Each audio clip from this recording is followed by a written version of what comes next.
자, 오늘 저희가 함께 살펴볼 자료는요, 여러분께서 보내주신 몇 편의 강연 녹취록입니다. 네, 이게 2025년 연말에 청년들을 대상으로 한 강연들이었죠. 맞습니다. 근데 이걸 처음 읽어봤을 때, 와, 정말 날카롭다, 이런 생각을 했어요.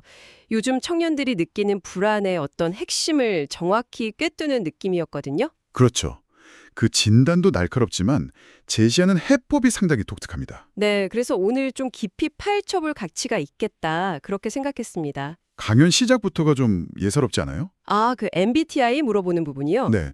갑자기 흔하게 MBTI를 묻는 아이스 브레이킹을 하다가 이럴 조사는 다 필요 없습니다. 딱 이렇게 선언을 해버리죠. 맞아요. 그러니까 처음부터 우리가 우리 자신을 이해하는 방식이 있잖아요. 뭐 스펙, 성과, 능력 같은 그런 외적인 잣대들, 이걸 정면으로 문제 삼겠다. 이런 의도가 명확하게 보입니다. 그렇죠. 이 강연의 핵심 키워드는 그래서 단연 불안인 것 같아요. 뭐 토플 점수, 봉사활동, 학자금 대출, 취업, 심지어 연애까지. 네, 끊임없이 뭔가를 증명해야 하는 네, 소스에서는 바로 이런 시대를 사실의 시대라고 규정하더라고요. 그 표현이요? 네, 눈에 보이는 것, 숫자로 딱 증명되는 사실만이 가치를 인정받는 시대다. 뭐 이런 의미겠죠? 그리고 바로 그 지점에서 이 강연의 가장 근본적인 질문이 나옵니다. 사실이 우리를 자유롭게 하는가? 네, 태양이 뜨고 지구가 도는 건 명백한 사실이지만 그게 우리한테 어떤 실존적인 자유를 주지는 않는다는 거죠. 그러면서 성경의 한 구절을 인용하죠. 진리가 너희를 자유롭게 하리라. 맞습니다. 그럼 자연스럽게 듣는 사람은 궁금해지죠. 사실이랑 대비되는 이 진리라는 건 대체 뭘까? 오늘 저희의 임무가 바로 이 지점을 파고드는 겁니다. 이 사실의 시대가 만들어내는 불안의 구조를 강연이 어떻게 분석하는지, 그리고 해법으로 제시하는 이 진리라는 개념은 또 무엇인지 한번 점진적으로 탐색해 보겠습니다. 좋습니다. 그렇다면 이 숨막히는 불안이 대체 어디서 오는가? 소스는 그 원인을 찾기 위해 아주 재미있는 비유를 들어요. 아, 그 축구선수 비유 맞죠? 네, 차범근의 시대와 손흥민의 시대. 네, 아주 흥미로운 비유였어요. 그러니까 과거는 차범근의 시대였다. 그렇죠. 축구 실력 하나만 압도적이면 다른 건 좀 용납이 되던 시대. 네, 한 가지만 잘하면 성공할 수 있다는 그 하면 된다는 믿음이 통하던 시대였다. 이런 분석이죠. 하지만 지금은 손흥민의 시대라는 겁니다. 축구 실력은 이제 기본이고, 기본이죠. 그 위에 뭐 인격, 사생활, 팬 서비스, 스타성. 아, 모든 걸 다 갖춰야 하는. 네, 모든 면에서 완벽에 가까운 토탈 패키지를 요구하는 시대가 된 거죠. 아, 그 지점이 명확하네요. 그러니까 청년들이 느끼는 압박의 근원이 바로 이거다. 맞습니다. 단순히 한 가지를 잘하는 걸 넘어서 삶의 모든 영역에서 완벽한 모습을 보여줘야 한다는 압박감. 그래서 SNS 속에 우리는 늘 행복하고 멋진 곳에 가고 그런 거고요. 바로 그 지점에서 소스가 또 다른 비유를 하나 꺼내듭니다. 한 요리 경연 프로그램 사례인데요. 아, 네네. 그 분자 요리. 네, 한 셰프가 최첨단 기술로 사과 모양 디저트를 만들어요. 겉은 완벽한 사과인데 깨물면 사과 맛 아이스크림이 나오는. 기술적으로는 정말 대단한 거죠. 그렇죠. 경이로운 작품이었죠. 그런데 심사평이 허를 찔렀습니다. 그냥 생사과가 더 맛있다? 이 한마디가 모든 걸 정리해버리죠. 아무리 노력해도 원본이 가진 그 본질적인 가치는 이길 수 없다. 이런 메시지군요. 네, 이 두 비유가 가리키는 방향이 명확해지는 겁니다. 손흥민의 시대는 우리에게 완벽한 분자요리 사과가 되라고 요구하는데 그럴수록 우리는 진짜 사과라는 원본에서 멀어지고 있다. 이런 역설인 거죠. 그래서 위조지폐 감별사 이야기가 이어지는 거군요. 맞습니다. 최고의 감별사는 위조 지폐를 연구하는 사람이 아니라 진짜 지폐만 계속 만져본 사람. 네, 진짜 원본 하나를 깊이 아는 게 모든 가짜를 구별하는 가장 빠른 길이라는 겁니다. 그렇다면 이 강연의 논리는 결국 우리가 추구하는 그 완벽함이라는 게 사실은 위조지폐나 분자요리 사과 같은 가짜일 수 있다. 이렇게 말하는 셈이네요. 그렇죠. 그리고 이 불안에서 벗어나려면 진짜 지폐, 즉 원본이 뭔지 알아야 한다는 결론으로 자연스럽게 이어지는 거고요.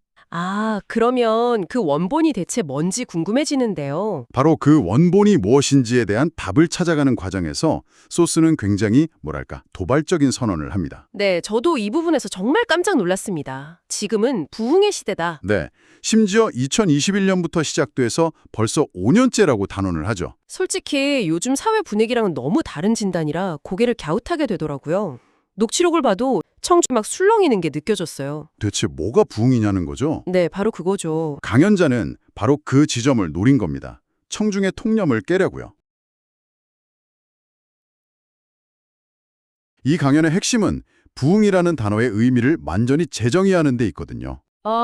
부흥은 뭐 교인 수가 늘거나 헌금이 늘거나 그런 외적인 현상이 아니라고 딱 못을 박습니다. 그럼 뭘 부흥이라고 정의하는 건가요? 진정한 부흥은 단 하나의 관점이 드러나는 사건 그 자체라고 말합니다. 단 하나의 관점이요? 네, 바로 성경 전체가 처음부터 끝까지 오직 예수 한 사람에 대해 증언하고 있다는 사실이 밝히 드러나는 것. 그게 부흥이라는 겁니다. 그러니까 예전에는 성경을 도덕책이나 위인전처럼 부분적으로 이해했다면 그렇죠. 그랬다면 이제는 신구약 전체가 하나의 통일된 이야기, 즉 예수를 향한 거대한 서사라는 관점이 열렸다. 이걸 신학적인 패러다임의 전환이자 진정한 의미의 부흥이라고 주장하는 거군요. 네, 바로 그겁니다. 와, 굉장히 흥미로운 논리 전개네요. 부흥의 기준을 외부의 성장에서 내부의 관점 변화로 옮겨온 거군요. 맞습니다. 그럼 이게 처음에 던졌던 그 진리라는 문제랑은 어떻게 연결이 되는 건가요? 자, 여기서 이 강연의 가장 대담한 주장이 나옵니다. 불안의 해법인 그 진리가 어떤 철학적 개념이나 윤리적 지침이 아니라 예수라는 특정 인격 그 자체라고 정의하는 거죠. 진리가 너희를 자유케 하리라는 말은 곧 예수라는 인격이 너희를 자유롭게 한다. 이 두 문장이 동의어가 되는 겁니다. 와, 이건 정말 이 강연의 가장 핵심적인 전환점이네요. 네. 그리고 청중의 신념에 따라서 가장 받아들이기 어렵거나 혹은 가장 강력하게 다가올 수 있는 부분이죠. 그렇군요. 사실의 시대가 강요하는 그 스펙이나 성공 같은 사실들로부터의 자유는 진리이신 인격을 만남으로써만 가능하다. 이런 논리 구조네요. 맞습니다. 이론적으로는 알겠는데 여전히 좀 추상적으로 들리긴 합니다. 이 주장을 어떻게 구체화하나요?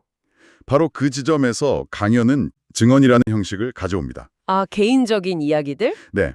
이 이론적인 주장을 삶으로 살아낸 청년들의 이야기를 통해서 이 개념을 구체적인 현실로 끌어내리는 거죠.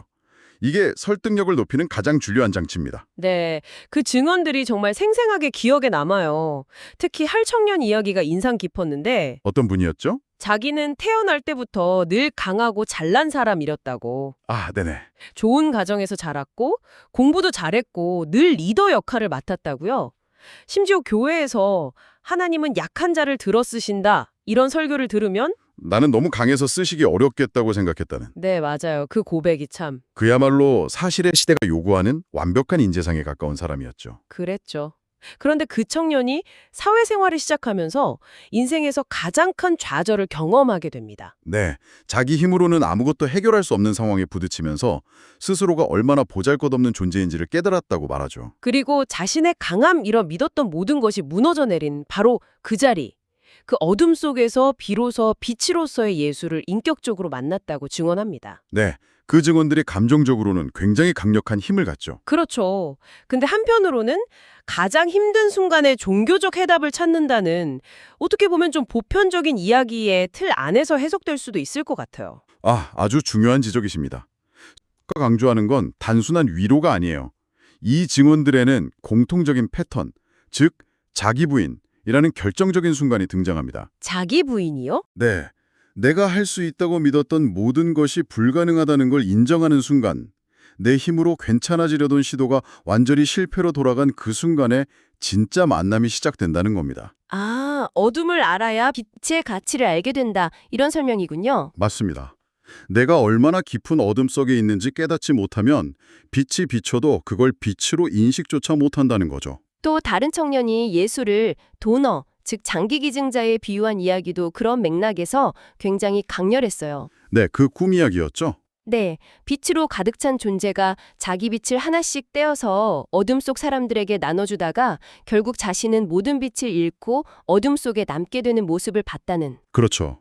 그 도너라는 비유는 단순한 구원자를 넘어서 자신을 완전히 소진시켜서 타인을 살리는 자기 희생의 이미지를 담고 있기 때문에 더 깊은 울림을 줍니다. 그러네요. 이처럼 증언들은 강함이 아니라 약함의 자리, 자기 긍정이 아니라 자기 부인의 자리에서 진정한 만남이 이루어진다는 핵심 메시지를 계속해서 보여줍니다. 수련의 장소를 못 구해서 발을 동동 구르다가 주님, 저는 아무것도 할 수 없습니다.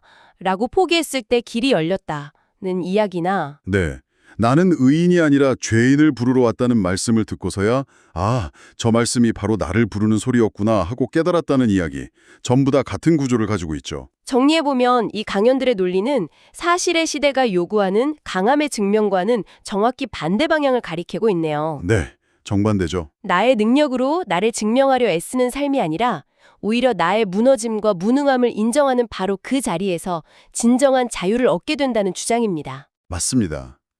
결국 사실에 묶인 삶에서 진리로 자유로워지는 길은 더 강해지는 게 아니라 자신의 약함을 온전히 인정하는 데서 시작된다는 세상의 논리와는 완전히 반대되는 해법을 제시하는 셈이죠. 자, 오늘 탐구한 내용을 종합해 보겠습니다. 이 강연 녹취록들은 현대 청년들의 불안을 사실에 대한 강박적인 집착으로 진단했고요. 네.